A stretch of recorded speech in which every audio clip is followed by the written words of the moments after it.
Bagaimana kabarnya hari ini, Bu? Selamat pagi Pak Harsono. Puji syukur kabar baik. Bagaimana Pak Son? Alhamdulillah saya dan keluarga juga sehat, Ibu. Ada keperluan apa ini? Dari kemarin Bapak mencari saya. Ya ini Bu, kebetulan saya itu ada tugas untuk wawancara beberapa kepala sekolah terkait dengan praktek pengambilan keputusan, Bu. Bolehkah saya mengajukan beberapa pertanyaan kepada jenengan, Bu? Oh iya, tugas sebagai itu ya Pak ya, dalam pendidikan jenengan untuk mengikuti program guru penggerak. Ya, dengan senang hati Pak, apa yang bisa saya bantu? Jadi begini Bu Bos, selama menjadi kepala SD Negeri 2 Tubanan ini, adakah suatu masalah yang Ibu hadapi sebagai pemimpin di mana masalah itu menimbulkan dilema dalam penyelesaiannya? Jika ada, boleh tidak Bu menceritakan kepada saya beserta cara penyelesaian masalah tersebut? Ya, tentunya ada ya Pak ya, apalagi di SD Negeri 2 Tubanan ini kan dalam proses adaptasi untuk regrouping kemarin dari 2 sekolah menjadi 1 sekolah, di mana itu memang memerlukan banyak sekali solusi-solusi atas berbagai permasalahan, utamanya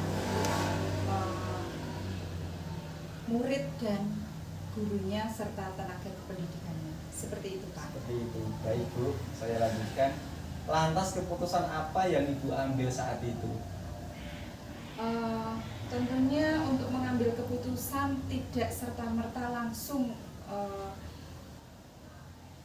keputusan itu dapat diambil, tetapi harus melalui proses beberapa langkah dan tahapan-tahapan yang harus dilalui itu setidaknya memperhatikan nilai-nilai kebajikan yang seperti sudah Bapak pelajari juga ya, seperti itu Pak. Wah, keputusan yang solutif sekali Bu ya. Jadi begini Bu, dalam modul yang saya pelajari ada 2 jenis dilema, yaitu dilema etika yang merupakan dilema kebenaran lawan kebenaran dan rujukan moral yang merupakan kebenaran lawan kesalahan. Nah, kalau menurut Bu Bos, bagaimana Ibu dapat mengidentifikasi kasus-kasus yang muncul ini, mana yang berupa dilema etika dan mana yang berupa rujukan moral, Bu? Seperti Bapak katakan tadi ya, yang untuk dilema etika itu kan kebenaran versus kebenaran. Jadi kita harus memilih mana di antara 2 yang benar. Sedangkan untuk rujukan moral ini kan benar lawan salah gitu ya, yang ada kaitannya dengan hukum gitu ya Pak. Seperti itu. Oh, berarti seperti kasus dilema etika yang Ibu hadapi tadi gitu ya. Terus selanjutnya, berarti selama ini bagaimana Ibu menjalankan pengambilan keputusan terutama untuk kasus-kasus dilema kepentingan yang sama-sama benar Bu, atau sama-sama mengandung nilai kebajikan? Tentunya itu melalui beberapa tahapan, beberapa proses, dan saya bersyukur juga saya seperti Pak Harsono mengikuti program guru penggerak, di mana dalam modul 3.1 juga ini ada 4 paradigma, 3 prinsip dan 9 langkah pengambil keputusan. Tetapi saya kira itu juga tidak baku Pak ya. Untuk mengambil keputusan dalam hal ini perlu kita adanya juga mana skala prioritas yang harus kita dahulukan.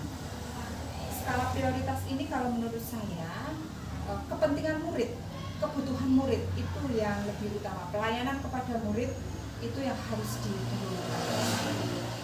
Baik Bu.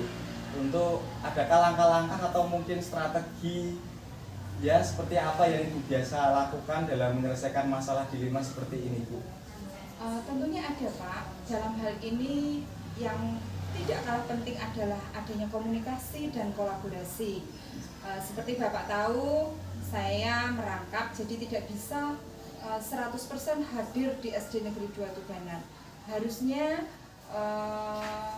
dengan kondisi seperti itu kita harus banyak berkolaborasi, kita harus banyak berkomunikasi dengan para bapak ibu guru yang ada di SD Negeri 2 Tubanan. Jadi kuncinya adalah komunikasi dan kolaborasi seperti itu. Kuncinya komunikasi dan kolaborasi gitu. Yeah. Baik. Ada tidak Bu hal-hal yang Bu Pos anggap efektif dalam pengambilan keputusan pada kasus-kasus dilema etika seperti itu Bu?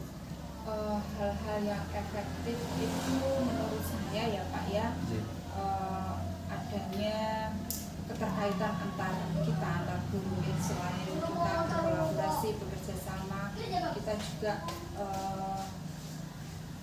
mengutamakan nilai-nilai kebajikan, kemudian skala prioritas yang harus kita digunakan yang mana, dan tentunya semangat untuk terus mengembangkan diri berpusat pada murid.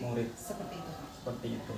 Baik Bu, adakah yang menurut Bu Pos merupakan tantangan dalam pengambilan keputusan pada kasus-kasus dilema etika Bu? Tantangannya pasti ada Pak. Ya, pasti ada. Ya, itu kadang gimana ya Pak, keadaan yang sudah membudaya, keadaan yang sudah membudaya dan susah untuk diatur, kemudian merasa nyaman di zonanya, belum bisa mengikuti perubahan-perubahan yang ada di dunia pendidikan sekarang ini, merupakan tantangan bagi kami ya.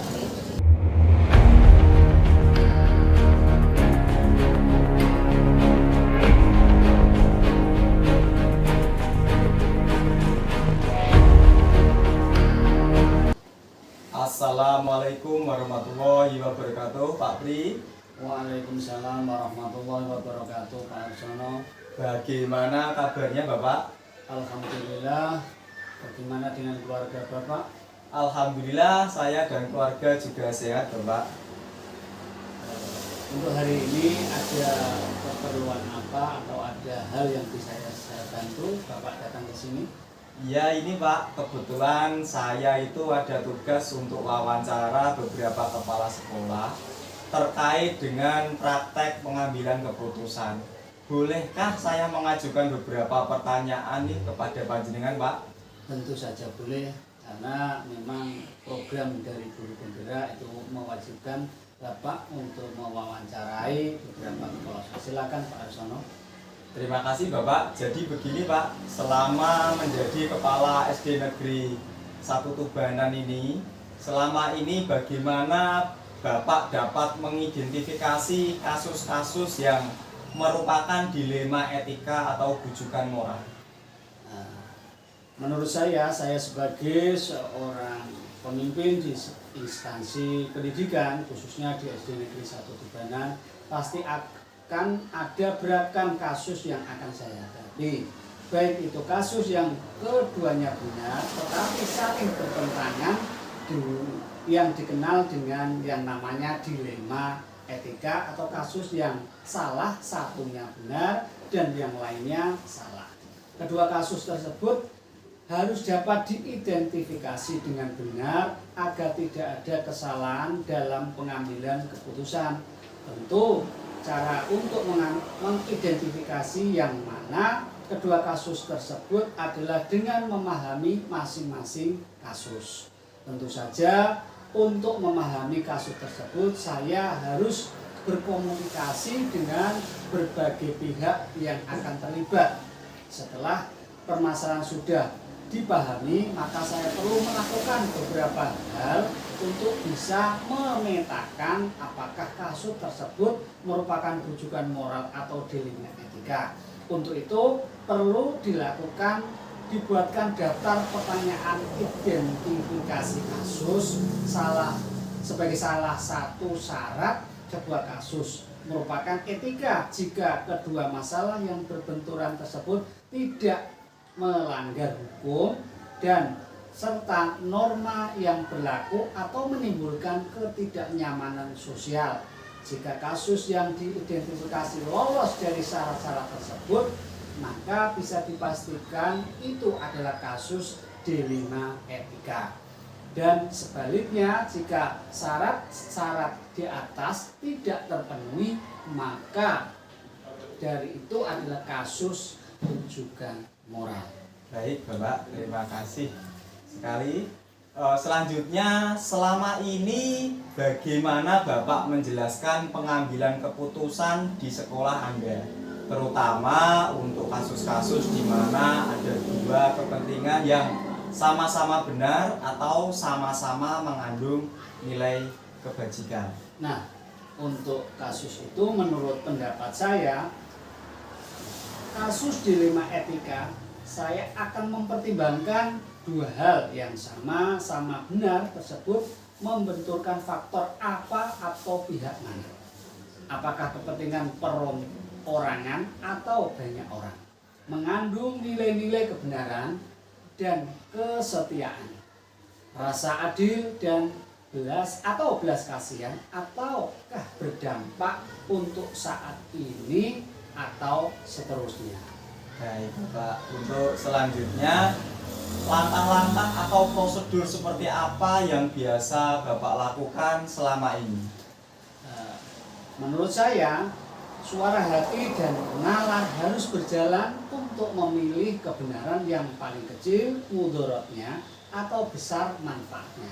Dengan mempertimbangkan kepentingan peserta didik, jika kasus tersebut itu berhubungan dengan peserta didik berdasarkan pada prinsip berpikir berbasis hasil akhir, berbasis pada peraturan, dan berpikir berbasis rasa peduli. Tahap berikutnya yang saya lakukan adalah investigasi dengan memeriksa kembali fakta-fakta dan data, temukan peluang, lalu buatlah keputusan, lalu keputusan ditinjau kembali hingga keyakinan kebenaran itu ada, dan insya Allah dalam bimbingan ilahi keputusan yang saya ambil adalah keputusan yang bertanggung jawab. Baik Bapak, terima kasih, sangat luar biasa sekali. Saya lanjutkan ya Bapak. Hal-hal apa saja yang selama ini Bapak anggap efektif dalam pengambilan keputusan pada kasus-kasus dilema etika? Nah, menurut saya dalam kasus pengambilan keputusan dengan dilema etika, hal yang efektif yang perlu dilakukan adalah dengan menyederhanakan pokok permasalahan dan membangun kebijaksanaan. Itu salah satu yang paling efektif. Bapak. Hal-hal apa saja yang selama ini merupakan tantangan dalam pengambilan keputusan pada kasus-kasus dilema etika, Pak? Nah, dalam pengambilan keputusan memang diambil atau mungkin ada pihak-pihak yang tidak dapat menerima sepenuhnya. Proses untuk dapat memahamkan sebagian orang untuk secara ikhlas menerima dan menjalani keputusan menjadi sebuah tantangan, serta untuk tetap istiqomah atau teguh dalam menjalankan keputusan yang sudah disepakati bersama. Baik, Bapak. Selanjutnya, apakah Bapak memiliki sebuah tata atau jadwal tertentu dalam sebuah penyelesaian kasus dilema etika? Apakah Bapak langsung menyelesaikan di tempat atau memiliki sebuah